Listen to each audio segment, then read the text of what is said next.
Hello प्यारे दोस्तों, कैसे हो? तो आइए आज हम सीखते हैं फिर एक और महत्वपूर्ण विधि, बार बार घटाव विधि से वर्गमूल कैसे ज्ञात करें। तो बार बार घटाव विधि से हम 196 का वर्गमूल निकालने वाले हैं। क्या बार बार घटाएंगे? विषम संख्याएं घटाएंगे बार बार। कहाँ पूछा जाएगा? कक्षा 8 का ये पॉइंट है और कक्षा 8 में ये पूछा जाता है। ठीक है, तो इसमें क्या होता है कि जितनी विधि मतलब जितने इसमें स्टेप्स आएंगे उतना इसमें आंसर रहेगा। और घटाना क्या ध्यान रहे? विषम संख्या है। चलिए, तो क्या किस में से घटाना प्रारंभ करेंगे? 196 से। 196 में से आप घटाओ एक, कितना बचेगा? 195। तो 195, फिर 195 में से आपको घटाना है तीन, एक के बाद कौन है? तीन। कितना बचेगा? 192। फिर 192 में से आपको घटाना है पाँच, तो तीन, तो दो तो उधर उड़ जाएगा, तीन उधर उड़ा देंगे तो 87 हो जाएगा, ये 187। फिर 187 में से उड़ा देंगे सात, तो कितना हो जाएगा? 180। फिर 180 में से उड़ा देंगे नौ, तो कितना हो जाएगा? 171। ठीक है, और फिर 171 में से उड़ा देंगे 11, तो कितना बचाएगा? 160। और फिर 160 में से घटाएंगे 11 के बाद कौन आएगा? 13। तो 10 तो ऐसे उड़ा दो तो 50, और 50 में से तीन और घटा दो तो 47, तो 147 बचेगा।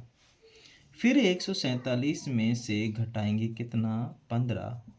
तो 15 गया तो दो तो इधर, दो तो इसमें से घटा दो, दो बचेगा, और एक और घटा दो इसमें से तीन, 32 हो जाएगा, 132।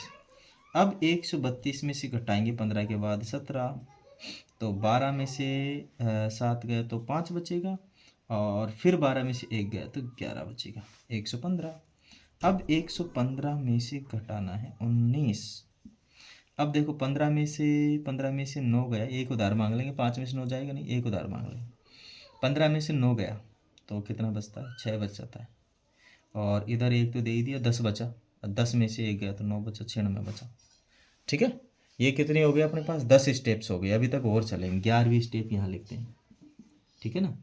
11वीं मतलब 96 में से हमें कितना कम करना है? 19 के बाद में 21, तो कितना बचेगा? 5 तो ये बच गया, और 7 में से ये 5 हो ना, तो 7 और बच जाएगा, 75। और 12वां प्रोसेस है आपका कि 75 में से कितना घटाना है? 23, तो ये बचेगा 2 आपका। ठीक है, और यहाँ से बच जाएगा 5, 52 हो जाएगा। फिर ये हो जाएगा 13। ठीक है, और फिर 52 में से हम क्या करेंगे? 23 में से कितना घटा देंगे? ये 52 में से 25 घटाएंगे, तो कितना बचेगा अपना? 27।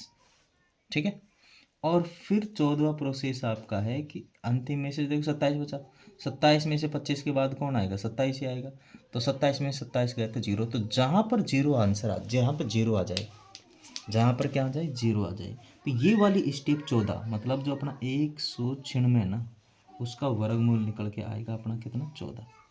ये है माय डियर अपना आंसर। आ गई बात समझ में? नहीं आई बात समझ में? ये आ गया, समझ में आ गया ना। ये केवल हम परफेक्ट संख्याओं का निकाल सकते हैं और छोटी संख्याओं का निकाल सकते हैं, बड़ी संख्याओं का हम बिल्कुल भी नहीं निकाल सकते। अगर हमने ऐसा कर दिया तो बहुत समय लग जाएगा। निकल तो सकता है, ऐसी बात नहीं है। जैसे मान लीजिए 10,000 उसका निकालना, अपने को 1,000 का निकालना, तो कितने स्टेप्स लगेंगे आप जानते हो, है ना। ठीक है, 1,000 का तो नहीं निकलेगा, 10,000 का निकलेगा, 100 स्टेप्स लगेंगे 10,000 में। अब 100 स्टेप तक पहुंचेंगे कितना समय लग जाएगा, और कहीं हो सकता है घटाने में दिक्कत हो जाए। तो ये बड़े प्रोसेस के लिए ठीक नहीं है, कक्षा 8 के लिए डिस्क्रिप्टिव में आता है। मैं आशा करता हूँ आप लोग समझ गए होंगे। वीडियो अच्छा लगे तो लाइक करें, शेयर करें, अन्यथा मौज करें। थैंक यू, जय हिंद, थैंक्स फॉर वॉचिंग।